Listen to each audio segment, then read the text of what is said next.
আমি গম পালো কেইদিনমান আগত যে কোনোবা দুষ্ট চক্ৰই এইটো আমাৰ অতুল বৰা ছাৰক কিবা কিবি বুজাই দুটা ভাগত বিভক্ত হোৱা নাই। এখন মানে কমিটি এখন আজি ধৰক কমিটি এখন দিয়াৰ লগে লগে গোটেইখিনি মানুহক তাৰ কমিটি সোমাব পৰা নাযায়।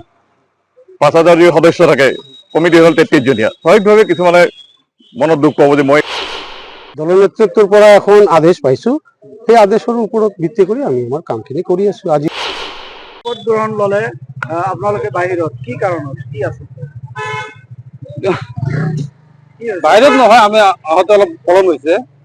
কিন্তু আমাৰ ইয়াৰ আগৰ যিটো কমিটি আছিল, এইটো আমাৰ 2024-1-30-1-2024 কৰা আছিল। ডাঙৰকৈ অধিৱেশন কৰি কৰা আছিল, মানে চেন্ট্ৰেল কমিটিৰ নিৰ্দেশতে। আমাৰ সংবিধান মতে 3 বছৰ কাৰ্যকাল থাকে, কিন্তু ইয়াত আমি গম পালো কেইদিনমান আগত যে কোনোবা দুষ্ট চক্ৰই এইটো আমাৰ অতুল বৰা ছাৰক কিবা কিবি বুজাই এটা আমাৰ আগৰ যিটো কমিটি আছিল এইটো ভংগ কৰি দিয়া নাই। আমি খবৰ লৈছো ভংগ কৰি দিয়া নাই। তাৰ উপৰি আৰু এটা বেলেগ কমিটি লৈ আজি কিছু মানুহ লৈ শপত গ্ৰহণ কৰিছে। এই কমিটিখন আপোনালোকে মানিবনে? এতিয়া আমি এই কমিটিখনক, যেহেতু আমাৰ কমিটিখন বাহাল আছে, আমি জানো আমাৰ কমিটিখন বাহাল আছে, আমাক ভংগ কৰি দিয়া নাই, সেইকাৰণে আমি এই কমিটিখনক মানে স্বীকৃতি দিব বিচৰা নাই।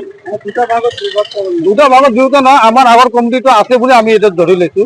অহা 2-1 দিনৰ ভিতৰত আমাৰ আগৰ কমিটিখন আকৌ ইয়াত মিটিং দিব, তেতিয়া আপোনালোকে সব গম পাব। দুটা কমিটিয়ে চলিব নেকি?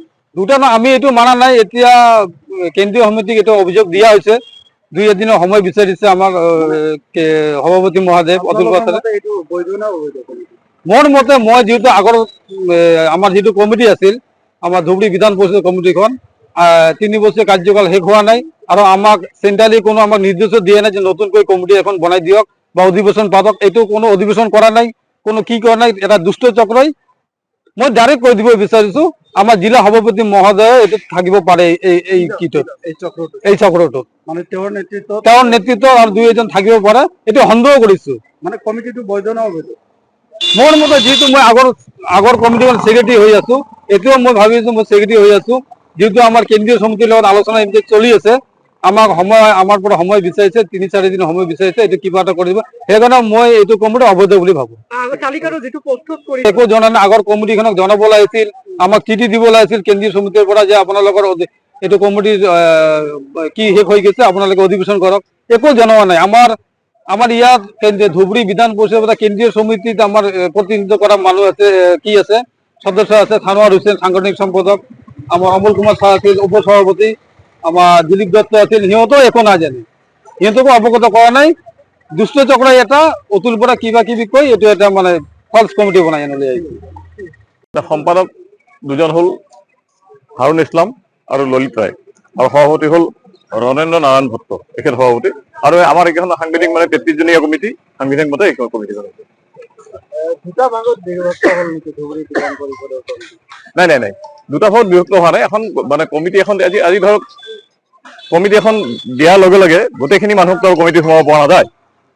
৫,০০০ যি সদস্য থাকে, কমিটি হ'ল 33 জনীয়া। স্বাভাৱিকভাৱে কিছুমানে মনত দুখ পাব যে মই এইটো পাব লাগিছিল, মই সেইটো পাব লাগিছিল।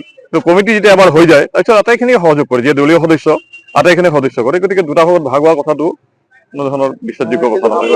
দেখা যায় যে বিজেপিৰ পৰা ইয়াত গাঁঠি দিয়ে, এইবাৰ কি আপোনালোকে বিজেপিৰ পৰা খাটাং বিচাৰিছে নেকি যে এইটোৰ পৰা দিবই লাগিব?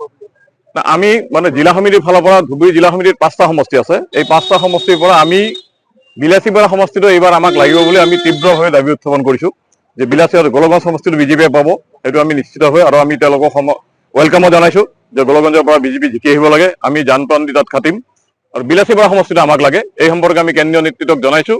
কেন্দ্ৰীয় নেতৃত্বই আমাক কথা দিছে যে এইবাৰ বিলাসীপাৰা তোমালোকে পাবা, কাৰণ 5টা সমষ্টিত যদি আমাৰ এজনো বিধায়ক নাথাকে তেতিয়াহ'লে ইয়াত সংগঠন কৰা সম্ভৱ নহয়।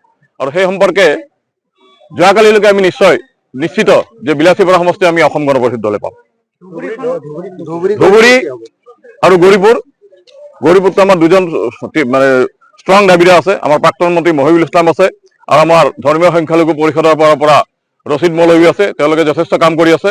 গৌৰীপুৰ সমষ্টিটো আমি দাবী কৰিছোৱেই, আৰু ধুবুৰী সমষ্টি আমাৰ ইয়াৰ পূৰ্বৰ যিখন বিধান পৰিষদ আছিল, তেওঁলোকে ধুবুৰী সমষ্টিও দাবী কৰিছে, আৰু প্ৰায় 7জনমান প্ৰাৰ্থীয়ে ইতিমধ্যে আবেদন কৰিছে। গতিকে এই সম্পৰ্কে আমি আশাবাদী যে ধুবুৰী আমাক দিব।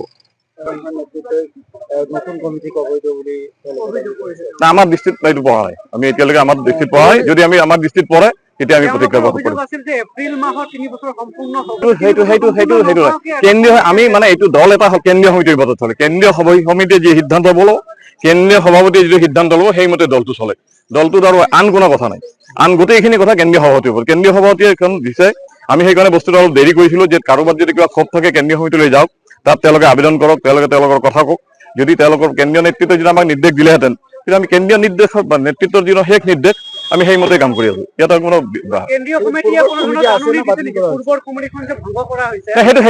সেইবিলাক আমাৰ চেপ্টাৰ নহয়, সেইটো কেন্দ্ৰীয় সমিতিৰ চেপ্টাৰ। সেইটো আপোনালোকে কেন্দ্ৰীয় সমিতিক সুধিব লাগিব। তেওঁলোকে নিশ্চয় সাংবিধানিক হেৰিৰ ভিতৰত তেওঁ কৰিছে, তেখেতে এতিয়া চহী কৰিছে, এইটো এটা আমাৰ চিষ্টেম আছে। সেই চিষ্টেমটো তেওঁলোকে তাত ফ'ল' কৰে, সেইটো আমি তাত কৰিব নোৱাৰো। আমাৰ ইয়ালৈ কমিটি এখন আহিছে, গতিকে মই জিলা সভাপতিৰ বাধ্য তেওঁলোকক মানে ভোট দিবৰ কাৰণে। বাকীটো নিশ্চয় পুৰণি সমিতিখনলৈ ইয়াত আছে, তেওঁলোকক হোৱাটছএপত দিয়া হৈছে, তেওঁলোকক পাৰ্চনেলি মাতা হৈছে। এইটো মাতিবই লাগিব। আমি দলীয় সদস্য, কোনো দলীয় সদস্যই আমাৰ কাৰণে উপেক্ষিত নহয়, আৰু চবেই মিলি দল কৰিব লাগিব। এখন যিহেতু এডহক কমিটি সাধাৰণ হ'ব নহয়। এখন এডহক কমিটিত কেতিয়াও সাধাৰণ হ'ব নহয়। এডহক কমিটি কেন্দ্ৰীয় সমিতিৰ ইচ্ছাৰ ওপৰতে হয়, এখন নিৰ্বাচিত কমিটি নহয়। নহয়, আমাক যেতিয়া আস্থাত লৈছে, কেন্দ্ৰীয় কমিটিকে আমাৰ দায়িত্ব দিছে, আমি নিশ্চয়ই আমাৰ দেহে কেহে দলৰ কাৰণে কৰিম। দলৰ কৰ্মী হিচাপে আমি কাম কৰোৱে, তাতে যিহেতুকে আমাক এখন দায়িত্ব দিছে দলৰ নেতৃত্বই, নিশ্চয় আমি আমাৰ যিখিনি সক্ষমতা আছে গোটেইখিনি লৈয়ে আমি কাম কৰিম। নতুন কমিটিক লৈ এটা বিতৰ্ক হৈছে, পুৰণি কমিটিয়ে মইতো তেনেকে বিতৰ্কৰ কোনো কথা দেখা নাই। আমি দলৰ নেতৃত্বৰ পৰা এখন আদেশ পাইছো, সেই আদেশৰ ওপৰত ভিত্তি কৰি আমি আমাৰ কামখিনি কৰি আছো। আজি শপত গ্ৰহণ হ'ল, কিন্তু বৰ্তমানে আমি দেখিবলৈ পাইছো দুটা ভাগত নাই, আমিতো কোনো ভাগ দেখা নাই। আজি যে শপত গ্ৰহণ হৈছে, গোটেই সদস্যকে মাতা হৈছে।